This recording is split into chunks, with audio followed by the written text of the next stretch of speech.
Number 3A. The heat of formation of delta H for NH3 is that number, and the free energy of formation delta G is for NH3 is that number. They want to know what the values are for delta H and delta G for the reaction. So the question is that the value of delta H and is that the value of delta G? And the answer is sort of. Remember, the little f means that it is a formation reaction, and a formation reaction is the formation of any compound from its elements, and that's a compound formed from its elements. So it does look like a formation reaction. But there's one other thing we got to remember about it, is the balancing is not, as this is right here, it have to be balanced for 1 mole. So since this has to be a 1, this is going to have to be a half, or I'm sorry, 1.5, and this would have to be a half as well. So the delta H of this reaction is negative 46.2 kilojoules. So the question is, what is the delta H of that reaction? And the answer is, of course, we have to double everything. So we're simply going to multiply 2 times negative 46.2, and that's going to give us 92.4 kilojoules. Of course, we're going to do the same thing for the delta G. It's going to be 2 times negative 16.7 kilojoules per mole, and that's going to turn out to be negative 33.4 kilojoules. Alright, in B we want to know what is the value of the entropy change, delta S, for the reaction at 298. Well, since we know delta H and delta G from part A, finding the delta S is pretty easy. So we're going to do it using the ghost equation, and I've plugged in my value for delta G, plugged in my value for delta H, the temperature is 298. Now to solve it, I'm going to add 92.4 to both sides.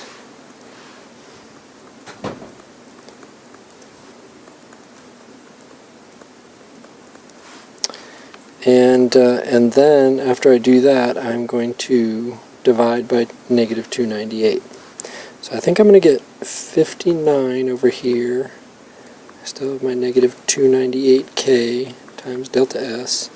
And then when we divide both sides by negative 298, our delta S is going to turn out to be negative 0.198. And then let's think about units.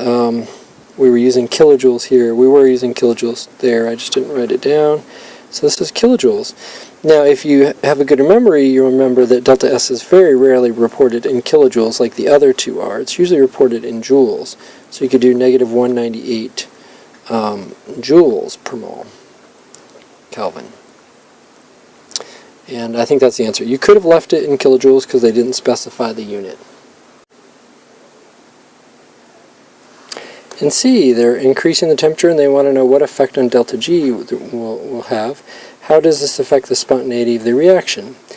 Well, we got to remember that a great way to think this through is using the ghost equation. So delta H, we decided, was negative, and delta S was negative as well. Now, what that means is that the reaction, the delta H being negative, tells us that the enthalpy is favorable, as in it's exothermic. It's definitely a downhill reaction. We draw its enthalpy diagram like that. What delta S being negative, what that means is that there's more order being created, and you can kind of see that. We start with 4 moles of gas and go to 2 moles of gas, so it's not favorable, right, unfavorable for entropy. So as the temperature goes up, of course, that emphasizes this T delta S term. We're emphasizing an unfavorable term, and so we're making the negative here bigger, and when we do a negative, it's making it more positive, so it's going to cause delta G to become more positive, and of course less spontaneous. So here's my written answer. And this stuff is good for an explanation. I would definitely keep it around, because if we're going to be talking about the equation in these terms, you need to have at least written down the equation. So an increase in temperature will increase the magnitude of the T delta S term. Since entropy is negative, the negative T delta S is positive and will cause delta G to become more positive. The reaction will become less spontaneous. So I'm answering both parts of the question that they asked. What happens to delta G, and does the reaction become more or less spontaneous? So you definitely write the equation down as you're discussing it. The other thing is that, I think this answer would work great, but they're not using spontaneous on this year's test anymore. So another way to say it is the reaction will become less favorable in the forward direction.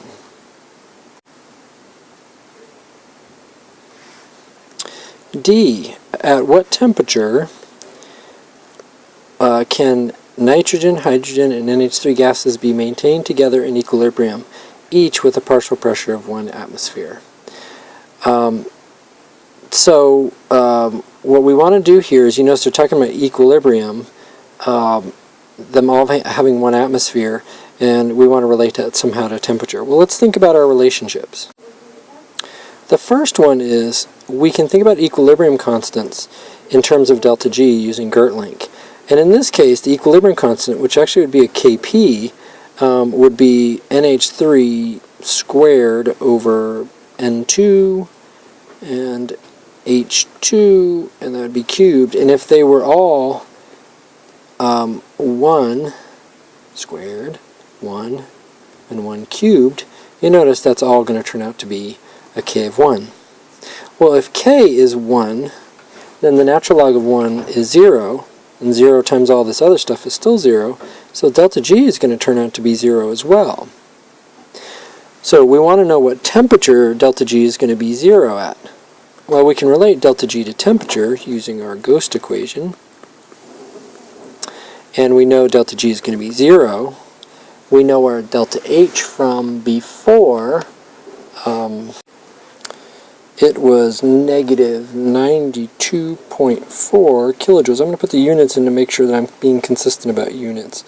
Minus our temperature, we want to know what temperature delta G is 0 at, times delta S. And our delta S was negative 0.198 kilojoules. I'm going to use the kilojoules version so that it works well with this. Per Kelvin. And so now all we have to do is solve for T. So again, I'm going to add 92. I'm going to add 92.4 to both sides. That's going to give me positive 92.4 equals negative T times negative 0.198.